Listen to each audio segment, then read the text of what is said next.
నమశివాభ్యాం నవయౌవనాభ్యాం పరస్పరాశ్లిష్టవపుర్ధరాభ్యాం నగేంద్రకన్యా వృషకేతనాభ్యాం నమో నమః శంకర పార్వతీభ్యాం. మహాత్ముడు అగస్త్య మహర్షి కాశీక్షేత్రాన్ని విడిచిపెడుతున్న బాధతోటి ఎన్ని రకాలైనటువంటి ప్రలాపములు చేశాడో మనం చెప్పుకుంటున్నాం. అమ్మా విశాలాక్షి, నాతో పాటు నువ్వు కూడా ప్రయాణమే రాకూడదా అంటాడు. మళ్ళీ ఆవిడ రాకపోతే బాధపడతాడు, నువ్వెందుకు వస్తావులే అంటాడు. అలాగే అన్నపూర్ణమాత నాతో రావా అంటాడు, నువ్వెందుకు వస్తావు అంటాడు. కాసేపు విఘ్నేశ్వర స్వామి, నువ్వు ఇక్కడ కూర్చునే బదులు మాతో వచ్చి మమ్మల్ని అనుగ్రహించకూడదా, ఆ మాత్రం మేము నీ భక్తులం కామా అని మళ్ళీ అంతలోనే కాశీ వదిలిపెట్టి నువ్వెందుకు వస్తావులే అంటాడు. ఈ విధంగా కాశీక్షేత్రమును 5 నిమిషములు కూడా విడిచిపెట్టడానికి ఇష్టం లేక అంత బాధపడుతున్నాడు ఆయన. కాశీక్షేత్రము మీద ఉన్న మమకారం, కాశీక్షేత్రం మీద ఉన్న భక్తి, కాశీక్షేత్రంలో శాశ్వతంగా నివసించాలని కోరిక కలిగిన మహానుభావులైన సాధకులు క్షణమాత్రం కూడా కాశీని విడిచిపెట్టలేరు. అందులో శాశ్వతంగా కాశీకి దూరం అవ్వాలంటే వాళ్ళకు వచ్చే బాధ ఇక అంతా ఇంత కాదు. ఈ విధంగా ఆయన కాశీనగరాన్ని విడిచిపెడుతూ దారి పొడుగుతా ఉపనిషత్తులు చదువుకున్నాడు. ఉపనిషత్తులు చదివితే కాస్త మనస్సుకి ప్రశాంతత వస్తుంది.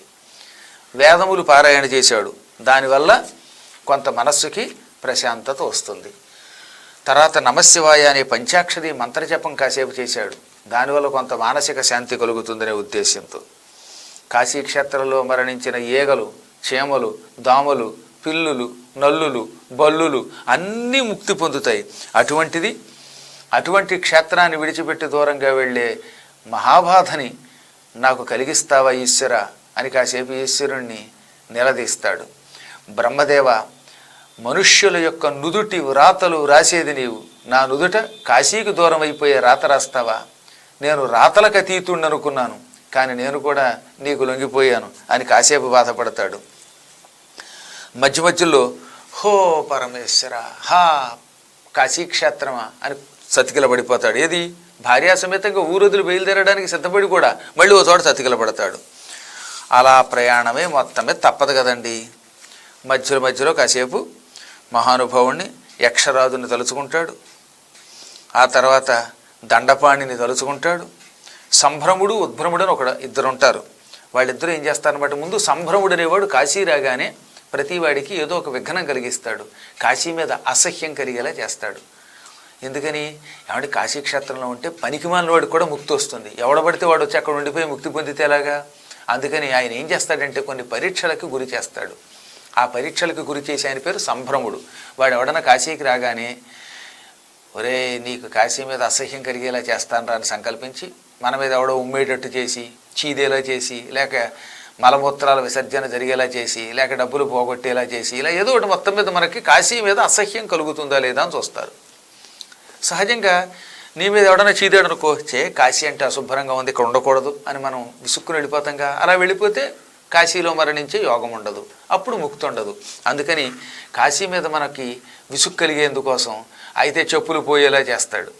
ఒక్కొక్కడికి డబ్బులు పోతాయి, ఒక్కొక్కడికి అశుభ్రత, ఒక్కొక్కడికి రూములు దొరకవు, ఒక్కొక్కడికి కాసేపు ఏదో పరీక్ష ఎదురవుతుంది. ఇలా ఎన్నో పరీక్షలు మనకి అణువణువున అడుగడుగున ఎదురవుతాయి ఈ సంభ్రముడి వల్ల. అక్కడ కనుక మనం ఎన్ని కష్టములు ఎదురైనా, చెప్పులు పోయాయా అయినా నేను ఇక్కడే ఉంటాను, డబ్బులు పోయాయా ఇక్కడే ఉంటాను, ఒకవేళ నాకు మకాం దొరకకపోయినా వీధిలో అయినా పడుకుంటాను అని గట్టిగా అనుకుంటే మాత్రం టక్కన రెండో ఆయన ఉన్నాడు, వాడి పేరు ఉద్భ్రముడు. ఈ సంభ్రముడేమో చిక్కులు కలిగిస్తాడు. ఈ ఉద్భ్రముడు వెంటనే ఏం చేస్తాడనమాట, వీడు ఎంత మంచివాడు, ఎంత భక్తుడు, ఎంత మొండివాడు, చెప్పులు పోయినా, బట్టలు పోయినా, ధనం పోయినా, మకాం దొరకకపోయినా, అన్నం దొరకకపోయినా కాశీ వదలను, నేను ఇక్కడే ఉంటానని మొండిగా ఉన్నాడు. కాబట్టి వీడికి ఈ చిక్కులన్నీ టక్కని తీర్చేద్దాం అనుకుని వెంటనే వాడి పరుసు వాడికి దొరికేలా చేస్తాడు, వాడి చెప్పులు వాడికి దొరికేలా చేస్తాడు, వాడికి మంచి రూములు దొరికేలా చేస్తాడు, మంచి భోజనం దొరికేలా చేస్తాడు. మొత్తం మీద ఈ సంభ్రముడు పెట్టిన చిక్కులు తొలగించి వీడికి సుఖం కలిగేలా చేస్తాడు ఉద్భ్రముడు. ఈ ఇద్దరు కాశీలో ఉండి అణువణువున మనల్ని పరీక్షిస్తారు, మన అణువణువు కదిలిస్తారు. అడుగు తీసి అడుగు వేసిన చోటల్లా, అంటే అడుగడుగున ఏదో పరీక్షకు గురి చేసి మళ్ళీ అందులోంచి బయట పారేస్తారు.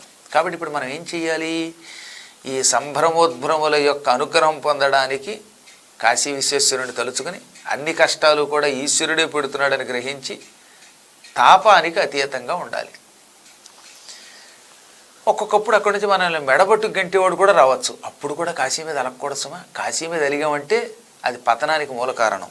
అందుకే ఆ సంభ్రముడి ఉద్భ్రముడిని తలుచుకుని, మీరు మహానుభావులు ఎన్నాళ్ళు నన్ను ఉండనిచ్చారు, ఇవాళ ఎందుకో నన్ను పరీక్షించి గంటుతున్నారు, ఇవాళ నేను ఎంత కఠినంగా వెనక్కి వెళ్ళాలనుకున్నా వెళ్ళలేను, దానికి గల కారణం దేవతలకు మాట ఇవ్వడం అని, అయినా మళ్ళీ వాళ్ళని తలుచుకుని ఏదో ఒకనాడు నన్ను మళ్ళీ ఇక్కడికి వచ్చేలా మీరు చేస్తారు అని వాళ్ళకి నమస్కరించాడు. మహానుభావుణ్ణి, వరసిద్ధి వినాయకుణ్ణి, డుంఠి విఘ్నేశ్వరుణ్ణి, చింతామణి గణపతిని, అక్కడ అఘోర గణపతి ఉన్నాడు, సిద్ధి వినాయకుడు ఉన్నాడు, కపర్ది గణపతి ఉన్నాడు, చింతామణి గణపతి ఉన్నాడు, డుంఠి విఘ్నేశ్వరుడు ఉన్నాడు, ఇలా ఎన్నో రూపాలతో విఘ్నేశ్వరుడు ఉన్నాడు అండి. విఘ్నేశ్వరుడు ఒక్కొక్క చోట ఒక్కొక్క రూపంతో ఉంటాడు. ఆ విఘ్నేశ్వరుడు అందరికీ సాష్టాంగ నమస్కారం చేసుకున్నాడు. అక్కడ జ్యేష్ఠాదేవి అనే పేరుతోటి అమ్మవారు ఉన్నది. ఈవిడ దరిద్ర దేవత. శుభ్రంగా లేని వాళ్ళని, జాతకాలు బాలేని వాళ్ళని ఏడిపిస్తుంది ఆ తల్లి. ఆ జ్యేష్ఠాదేవి ఆలయానికి వెళ్ళాలంటే కాశీ వెళ్ళిన వాడు తప్పక జ్యేష్ఠాదేవి మందిరానికి వెళ్ళాలి. ఊరికే వెళ్ళామంటే వెళ్ళాం, వచ్చామంటే కాదు. అమ్మవారిని, జ్యేష్ఠాదేవిని గనక కాశీ వెళ్ళి చూసామంటే జీవితంలో ఎప్పుడూ దారిద్ర్యం రాదు. ఆ తల్లి చింపిరి చుట్టుతో భలే విచిత్రంగా ఉంటుందండి. గొడ్లగోప వాహనం మీద చీపురు కట్టు పుచ్చుకుని ఉంటుంది జ్యేష్ఠాదేవి. ఆవిడ కూడా చూడాలి అక్కడికి వెళ్ళాక. సౌభాగ్య సుందరి అనే పేరుతోటి అమ్మవారు ఉన్నది, అక్కడికి కూడా వెళ్ళాలి. ఆ సౌభాగ్య సుందరి ఆలయం చూసామంటే ఇక చూడండి జీవితంలో ఎప్పుడూ మనకి అమంగళం రాదు. చిత్రఘంట అనే పేరుతో అమ్మున్నది. ఆ తల్లి అనుగ్రహం ఉంటే ఇంట్లో తగాదాలు రావు. వికట అనే పేరుతో అమ్మున్నది. ఈ వికట మహాదేవిని దర్శనం చేసుకున్నామంటే విరోధులు, శత్రువులు మనకి మిత్రులు అవుతారు. అమ్మ దుర్గాదేవి ఆలయం ఎలాగో ఉండనే ఉంది. అక్కడ దుర్గాదేవిని చూసామంటే భయంకర కష్టాల నుంచి విముక్తి పొందుతాం. వీళ్ళందరినీ చూసుకున్నాడు ఆయన. వాళ్ళందరి దగ్గర సెలవు తీసుకున్నాడు. జ్యేష్ఠ సౌభాగ్య సుందరి, చిత్రఘంట, వికట, దుర్గా మహాదేవి, విశ్వవాహ, శాటికా, రేవతల నిజస్వాంత వీధిగా అంచి గరుదాల్చు సర్వాంగ కముల తపసి. ఈ దేవతలందరినీ చూసినప్పుడు ఆయన శరీరం గగుర్పాటుకు గురైందిట. ఆహా, ఈ తల్లులందరినీ చూశాను, వీళ్ళంతా నన్ను అనుగ్రహిస్తారంటూ ఆనందంతో పరవశించిపోయాడు ఆయన. మణికర్ణిక దగ్గరికి మళ్ళీ వెళ్ళిపోయే ముందు ఇంకోసారి వెళ్ళాడు. అక్కడ స్నానం చేశాడు. ఎందుకంటే ఈశ్వరుడికి గంగానది స్నానఘట్టాలన్నిటిలోకి కూడా ఇష్టమైనది మణికర్ణిక. అందుకే ఆ మణికర్ణికా ఘట్టానికి వెళ్ళి నమస్కరించాడు. అక్కడ స్నానం చేశాడు. మణికర్ణికా ఘట్టంలో స్నానం భక్తితో చేస్తే అష్టైశ్వర్యాలు వస్తాయి, అష్ట విభూతులు వస్తాయి. అణిమ, మహిమ, లఘిమ, గరిమ, ఈశత్వం, వశత్వం, ప్రాప్తి, ప్రాకామ్యం, ఇవి అష్టసిద్ధులంటే ఈ అష్టసిద్ధులను ప్రసాదించే దివ్య స్నానఘట్టం గంగానది యొక్క రేవు మణికర్ణిక. పూర్వకాలంలో మణికర్ణికా ఘట్టంలో 9 రోజుల పాటు రోజు స్నానం చేయటం వల్లే కుబేరుడు అనేవాడు మహైశ్వర్యవంతుడు అయ్యాడు, అష్టైశ్వర్యాలు పొందాడు. రఘుమహారాజు గారు అక్కడ స్నానం చేశాకే ఆయన కీర్తి, ధనం రెండూ పొందాడు.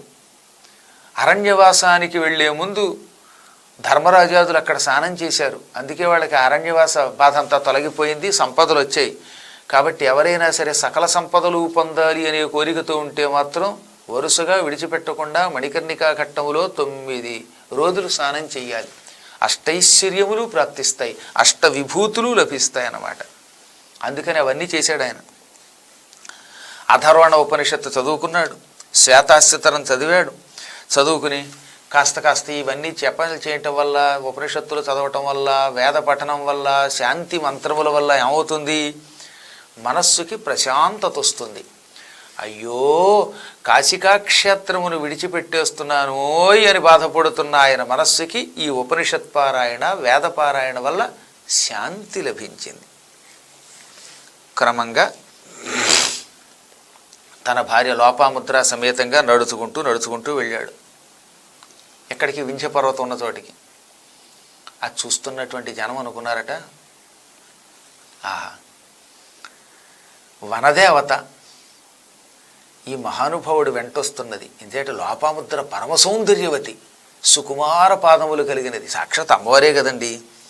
ఆవిడ భయంకర వన అడవుల్లో, భయంకరమైన కేకారణ్యాలలో భర్త వెంట నడిచి పెడుతూ ఉంటే మహానుభావుడైన ఒక పుణ్యాత్ముడు యోగి వెడుతూ ఉంటే ఆ యోగిని అనుగ్రహించడానికి వెనకాతల మోక్షలక్ష్మీదేవి వెడుతోందా అని అడవిలో ఉన్న ఋషులు, వనదేవతలు అనుకున్నారట. మాటిమాటికి వనదేవతలు అగస్త్యునికి లోపాముద్రకి నమస్కరించారు. దాన్ని బట్టి లోపాముద్రను చూస్తే దేవతను చూసినట్టు ఉండేదన్నమాట. మహానుభావుడైన ఋషి వెనకాతల సాక్షాత్తు మోక్షలక్ష్మి వెడుతున్నట్టుగా ఉందట. ఆవిడ వెడుతూ ఉంటే రాముడు వెనకాతల సీత వెళ్ళినట్టుగా ఉందన్నమాట. ఇక వెడుతున్నంతసేపు కూడా అగస్త్య మహర్షి నలి వింధ్యాచల కాననాంతరమునన్ వారాణసీ త్యాగ విహ్వల భావంబున నిల్చి నిల్చి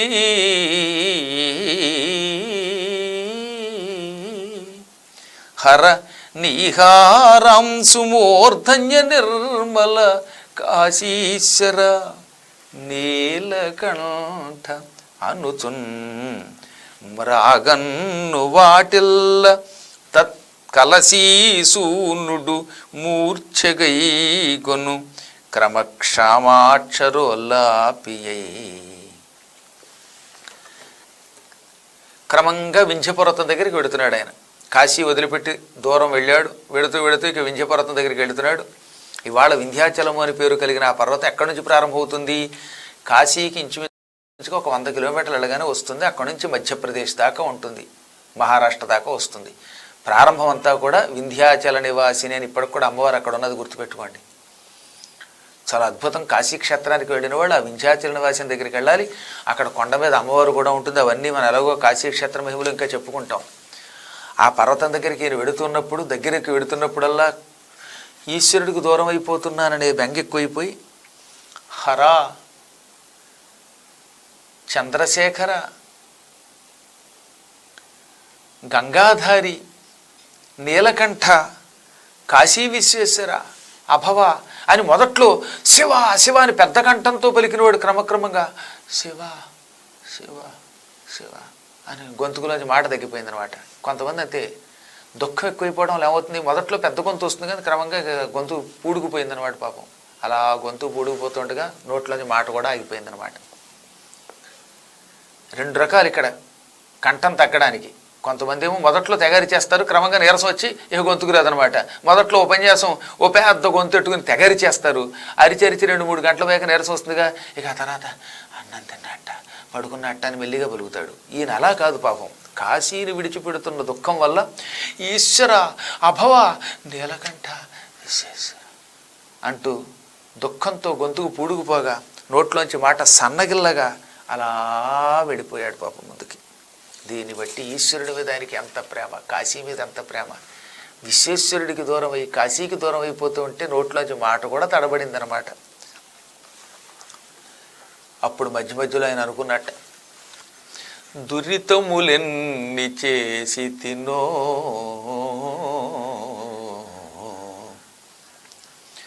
దురితములెన్ని చేసి తినో తొల్లిటి జన్మమునందు కాశికాపురమున సర్వజంతువులు భూరి సుఖం బులు కొల్లలాడగా హరహరా నెత్తి చేతులిడి అశ్రులు కన్నుల నొప్ప తెల్లగా కరిని భయానతో ఇదే పొకాలెద మిన్నులు పడ్డ చోటికి. నేను పూర్వం ఏ మహాపాపాలు చేశాను ఏమో, పైకి అందరూ చూస్తుండగా పుణ్యములు చేసి పాపాత్ముడిని తెలియక ఏవో దోషాలు చేసి ఉంటాను, పాపములు చేసి ఉంటాను, మోసాలు చేసి ఉంటాను. పూర్వజన్మలో మహాపాపములు చేసిన వాడు కాశీనగరంలో ఎక్కువ కాలం ఉండలేడట. లేకపోతే ఎన్నో జీవులు కాశీలో నివసించి సుఖంగా వేళకింత అన్నం తిని రాత్రికింత పడుకుని మంచి బట్టలు కట్టుకుని శరీరం విడిచిపెట్టి శాశ్వతంగా మోక్షం పొందుతూ ఉంటే నేనొక్కడిని దురదృష్టవశాత్తు అత్యంత పవిత్ర వారాణసీ క్షేత్రానికి దూరం అయిపోయాను. నా నెత్తి మీద చేతులెట్టుకున్నట్టుగా అయిపోయింది. ఇక్కడ ఒక దరిద్రం పట్టుకున్నట్టు అయిందన్నమాట. భార్యామణితో కళ్ళమట నీళ్లు కారుస్తూ ఎక్కడో నాకు సంబంధం లేని మరో ఊరికి కాశీ విడిచిపెట్టిపోతున్నాను. ఈ అంత కర్మయోగం వచ్చింది. హరహర ఏం పాపం చేశానని నాకు కాశీ నుంచి ఇంత దూరానికి వెళ్ళే కర్మ పట్టించావు. ఏల మృంగితి వాతాపి ఎల్వలు ఇలా నేల ద్రోచితి దివి నుండి ఓలి నహుషు నా ప్రభావంబుగాదే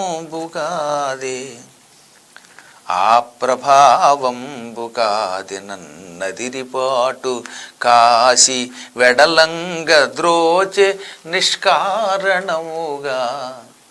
ఇప్పుడు ఆయన ఎందుకు ఈ పనులు చేసి ఉంటాను అని జరిగిపోయిన విషయాలను తలుచుకున్నాడు.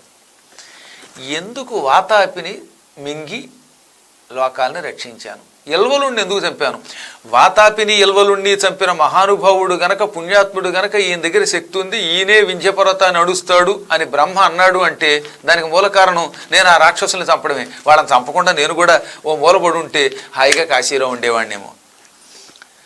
నహుష చక్రవర్తిని ఇంద్ర పదవి నుంచి శపించి భూమి మీదకి తోశాను. అలా తొయ్యకుండా ఉంటే, నా ప్రభావం చూపించకుండా ఉంటే నేను కాశీలో ఉండేవాడినేమో.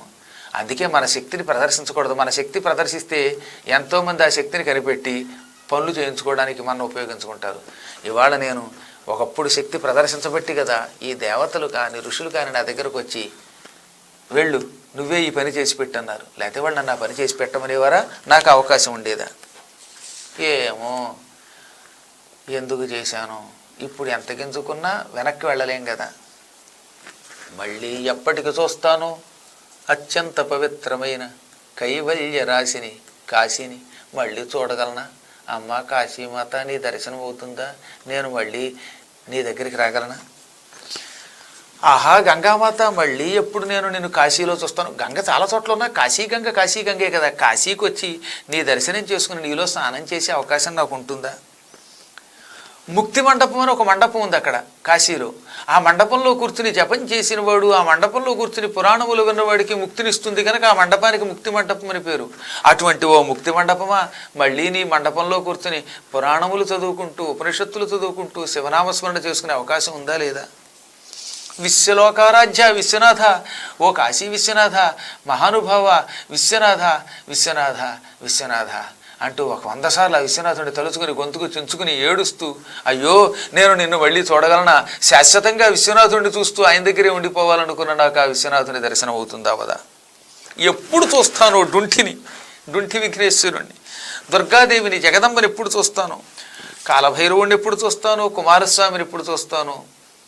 నా కర్మ ఏమిటి ఇలా కాలింది అనుకుంటూ అంతకంతకీ గద్గద కంఠం అవుతూ ఉండగా ఈశ్వరుణ్ణి క్షేత్రాన్ని తలుచుకున్నాడు. అంటే ఎంత బాధపడతారన్నమాట మహానుభావులు.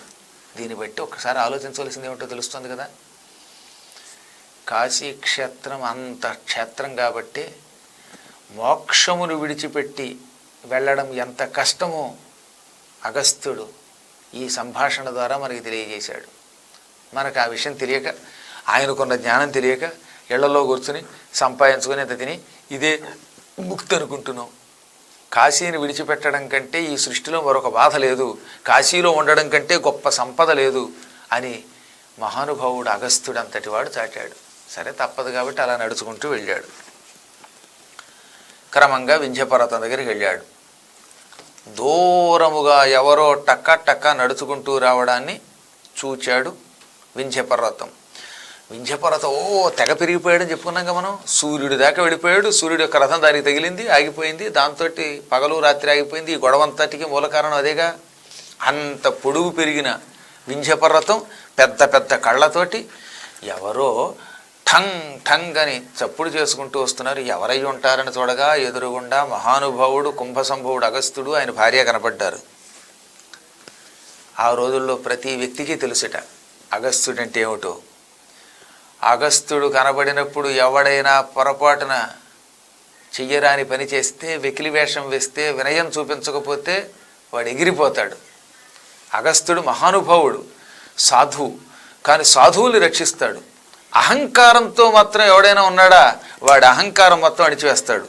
అహంకారం అణచమని స్వయంగా విష్ణువు, బ్రహ్మ, శివుడు ఆయన ఆజ్ఞాపించారు. ఒకప్పుడు త్రిమూర్తులు ముగ్గురు అగస్త్యుడిని పిలిచి, ఈ ప్రపంచంలో ఎవడైనా తలెగరేస్తే, నేనే గొప్పవాణ్ణని అదిరిపడితే, మిడిసిపడితే వాళ్ళ గర్వం మొత్తం నాశనం చెయ్యి.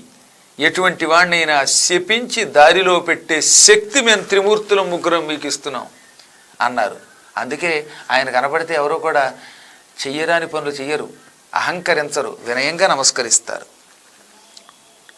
వెంటనే వింధ్యపర్వతానికి ఆ విషయం తెలుసు కనుక, అమ్మో మహానుభావుడు, సముద్రమంతా తాగినవాడు, వాతాపిని ఎల్వలుండి సంహరించినటువంటి వాడు, పరమపూజ్యుడు, నహుషుణ్ణి శిక్షించినటువంటి వాడు, భయంకర రాక్షసుల పాలిటి మృత్యుదేవత, నిరంతర కాశీ విశ్వేశ్వర భక్తుడు, ఈ అగస్త్య మహర్షి వస్తున్నాడు భార్యా సమేతంగా గ్రహించి టక్క అంత పొడుగ్గా ఉన్నవాడు కాస్త పొడుగ్గా వంగిపోయి సాష్టాంగ నమస్కారం చేశాడు. ఎప్పుడైతే ఆయన అంత పొడుగ్గా ఉన్నవాడు వంగి ఒక దండం పెట్టాడో అప్పటి వరకు పొడుగ్గా ఉండడం వల్ల సూర్యుడి రథం దానికి తగులుకుని ఆగిపోయిందిగా. ఈయన కిందకి దిగడంతో వంగడంతో సూర్యరథం మళ్ళీ యథాప్రకారంగా సాగింది. అమ్మయ్య ట్రాఫిక్ జాములోంచి బయటపడ్డం రాను అనుకుని అనూరుడు రథం టకటక తోలేశాడు. ఆ 7 గుర్రములు మంచి కిరణములతో కూడినటువంటి సూర్యభగవానుని మోసుకుంటూ మహావేగంగా ప్రయాణం చేసేసాయి. సూర్యభగవానుడి రథానికి ఆటంకం తొలగగానే ఆ సప్తాశ్వ రథమారూఢుడైనటువంటి పరమాత్ముడు కదలగానే భక్తులందరికీ ఆనందం కలిగింది. అమ్మో మనకు దొరికాడురా సూర్యుడు అనుకుని వెంటనే ఉదయిస్తున్న సూర్యుడికి 2 చేతులు జోడించి నమస్కరించారు. సప్తాశ్వరథమారూఢం ప్రచండం కశ్యపాత్మజం శ్వేతపద్మధరం దేవం తం సూర్యం ప్రణమామ్యహం అని భక్తులు సూర్యుని ఎలుగెత్తి స్తోత్రం చేశారు. అప్పటిదాకా ఎప్పుడు సూర్యుడు వస్తాడా అని ఎదురు చూస్తున్న మహానుభావులంతా సూర్యుడిని చూడడంతో ఆనందంతో చెక్క స్నానాలు చేశారు. మంచి వస్త్రాలు మడిబట్టలు కట్టుకున్నారు, నుదుట విభూతి రేఖలు పెట్టుకున్నారు, ఒళ్ళంతా విభూతి పూసుకున్నారు. వైష్ణవ సంప్రదాయం వాళ్ళు ఊర్ధ్వపుండ్రాలు ధరించారు. భక్తి శ్రద్ధలతో ఆచమనం చేసి సంధ్యావందనం మొదలుపెట్టారు. గాయత్రి మంత్రపూర్వకంగా సూర్యభగవానుడికి అర్ఘ్యం విడిచిపెట్టారు. అర్ఘ్యం విడిచిపెట్టిన తర్వాత జపతపాలు మొదలుపెట్టారు. ఇళ్లలో పూజలు మొదలయ్యాయి. యజ్ఞములు ఎంతకాలం ఆగిపోయాయిగా, మళ్ళీ యజ్ఞములు స్వాహాకారాలతో మొదలయ్యాయి. మరిన్ని విశేషాలతో రాబోయే భాగంలో కలుసుకుందాం. అంతవరకు మంగళం మహత్తం.